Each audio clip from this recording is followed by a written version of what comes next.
Welcome back. The Bar Council has announced that the members should renew their membership once in every 5 years. Till now, the basic rule was that the law college graduates will remain members permanently once registered. Now, according to the new rule by the Bar Council of India, it has to be renewed every 5 years. The Tamil Nadu Bar Council head Selvam had asserted. Apparently, this plan will be implemented after 6 months. He also announced that opposing the higher education bill, the lawyers across Tamil Nadu will boycott courts and go on a strike on the 11th and 12th of this month. தமிழகத்தில் உள்ள வழக்கறிஞர்கள் அனைவரும் தங்களுடைய பதிவை enrolment என்று சொல்லக்கூடிய அந்த பதிவை 5 ஆண்டுகளுக்கு ஒரு முறை பதிவு செய்ய வேண்டும் என்று தமிழக பார் கவுன்சில் சார்பாக கேட்டுக்கொள்கின்றோம். இதனுடைய முக்கிய நோக்கம் என்னவென்றால் தமிழகத்தில் உள்ள வழக்கறிஞர்கள், அதாவது கோர்ட்டில் தொழில் புரியும் வழக்கறிஞர்களை அறிந்து கொள்வதற்கும், நான் பிராக்டிசிங் தொழிலுக்கு வராதவர்களை தெரிந்து கொள்வதற்கும், வேலைக்கு சென்றுவிட்ட வழக்கறிஞர்களை அறிந்து கொள்வதற்கும் இந்த முறை கையாளப்படுகிறது. Moving on, Abu Jindal has reportedly told interrogators that after 26/11, the Lashkar-e-Toiba had shortlisted the Nasik Police Academy in Maharashtra as a terror target. The plan was to emulate the attack on the Police Training Academy in Lahore in 2009. Jindal added that the terror outfit had roped in an LET operative, Baba Rahman Sheikh, and the idea was to infiltrate the Nasik Academy. Jindal's Pakistani passport, which he had used to travel to Saudi Arabia, makes India's claim of Pakistani hand in the 2008 Mumbai attacks stronger. The passport uses the alias of Riyasat Ali for 26/11 handler Zabiuddin Ansari, who was caught in Saudi Arabia and is now in the custody of Indian agencies. It shows his nationality as Pakistani and shows his permanent and current address in Murdik. Murdik is known for his LET terror training camps. His ID card clearly shows Abu Jindal used his Pakistani passport to enter Saudi Arabia from Pakistan in 2010 after the 26/11 attacks. Jindal was reportedly living in Rawalpindi since 2006. Moving on, a telecom tribunal has ruled that an agreement between leading telecom companies to offer 3G roaming mobile services where they do not have a license is illegal.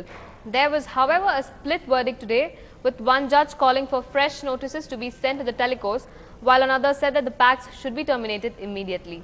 The Telecom Dispute Settlement Appellate Tribunal delivered a split verdict. One member rules 3G roaming pacts between telecom operators are illegal. But it's a split verdict on the way forward now. The chairman of TDSAT has ruled that fresh notices should be sent out to the telecom operators by the DOT. In another scene, an important member of the BJP in Bihar has switched sides. He has joined Nitish Kumar's Janata Dal United. Sanjay Jha was sworn into Mr. Kumar's party at the Chief Minister's residence in Patna. He joined the Chief Minister's party today and was close to senior BJP leader Arun Jaitley and Sushil Kumar Modi. He was nominated by the BJP to the Bihar Legislative Council and has in the past served as a mediator between the two ruling parties. BJP leaders worry that his move will be aped by several others within its rank. आज join किए हैं और कोई गिला सिकवा Bharatiya Janata party से नहीं है। मेरा वही आदर भारतीय जनता पार्टी के नेताओं के प्रति है, बहुत सम्मान मिला और ये चल रहा था बात काफी दिनों से। आज जो भी भारतीय जनता पार्टी में महत्वपूर्ण लोग हैं पॉलिटिकली मेरे लिए, उन सबसे बात करके उनसे सहमति लेकर के मैं कोई घटक दल है आपका, कोई खटास नहीं पड़ेगा और मैं समझता हूँ कि इससे और भी रिश्ते अटूट होंगे, वो आके और सेतु का काम करेंगे। हमारे दल और बीजेपी के बीच उनके आने से और भी मजबूती होगी। In a controversial move today, Uttar Pradesh Chief Minister Akhilesh Yadav has proposed that MLAs who do not have a car of their own should be allowed to buy a car using state funds if they need one to survey work in their constituencies. He even stated that the car should not exceed rupees 20 lakhs. Mr. Yadav also proposed that the car should be returned to the government after 5 years or be brought by the MLA at a depreciated value. ऐसे विधायक जिन्हें अपना विधायक का काम करने और विकास कार्यों को देखने में बाधा आती है, ऐसे भी कुछ हैं जिनके पास आज भी गाड़ी नहीं है। तो ये प्राविधान सिर्फ उन विधायकों के लिए किया गया है जो गाड़ी खरीदने की पोजीशन में नहीं है और वो अपना अपने क्षेत्र का राजनीतिक कार्य और विकास कार्य नहीं देख सकते, ऐसे विधायकों के लिए केवल प्राविधान है, लाजमी नहीं है। जो लेना चाहेंगे वो लेंगे और शायद इसकी मूल भावना को नहीं समझा गया है। ये मुफ्त नहीं है। ये मैंने मांग भी किया, यदि विधायकों को गाड़ी देने की व्यवस्था करनी ही है तो क्षेत्र विधायक निधि के अतिरिक्त अलग से कोई मद में व्यवस्था करें, क्योंकि क्षेत्र विकास निधि से केवल विधानसभा क्षेत्रों में विकास कार्य कराया जाना ही उचित होगा। और यदि क्षेत्र निधि से कोई विधायक गाड़ी खरीदता है तो जनता में संदेश सकारात्मक नहीं जाएगा। The Central Bureau of Investigation filed its fourth charge sheet against YSR Congress chief YS Jagan Mohan Reddy in the disproportionate assets case.